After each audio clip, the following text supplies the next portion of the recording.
হ্যাঁ ভাই, ওই সময় একটা জিনিস বুঝাইতে ভুলে গেছি আর কি, বা আপনাকে বলি না, আর ফোনে বললে তো অনেকটা সমস্যা। মনে করেন ওইটা একটা পালা আর কি, ওই যে আমরা যেখানে গাঁথনিটা দিবে বা একটা পালা উঠবে, তো পালার ফাঁকে এই যে এখানে একটা টানা পড়বে আর কি। এই যে বিষয়টা হচ্ছে, এই যে একটা টানা, মনে করেন এই যে এটা এখানে বসাইলো, এটা এখানে বসানো হইলো, হয়তো উপরে 1 ফিট গ্যাপ থাকে বা যতটুক থাকে, এটা আপনার ইয়া অনুযায়ী। আর এই যে নিচে এই যে এইভাবে একটা সেটিং খাইবে আর কি।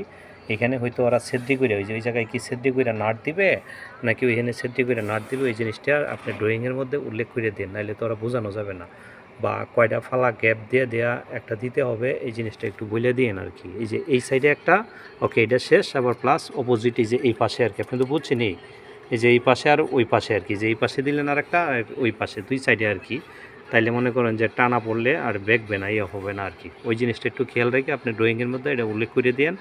বা এই জিনিসটা, এই যে ক্রসটা, এটা যেন 100% ঠিক করে কাটে আর কি। এই যে এই ক্রসটা আর কি, যে এই ক্রসটা যেন ঠিক করে 100% কাটে, এবং এটা আর কি।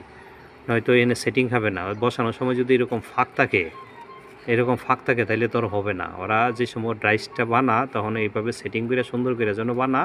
আর উপরে এইখান থেকে, এই যে এইখান থেকে এইখানে দূরত্ব কতটুকু হবে, ওইটা আপনার মাপে পরে আপনি ড্রয়িংয়ের মধ্যে উল্লেখ করে দিন আর কি। নয়তো ওরা বুঝবে না। যদি বাড়ি বানা খাড়ো হয়ে যায়, তাহলে তো এখানে 1 ফিট বা কতটুকু আমাদের ফ্রিয়ের দরকার, এই ফ্রিটা আর পাইবো না আর কি। আচ্ছা ভাই, ঠিক আছে, এই হেল্পটা করেন। আমার এটা কাজটা একটু ইমার্জেন্সি আর কি, ড্রয়িংটা না দিলে তো আর কাজটা সম্ভব হচ্ছে না।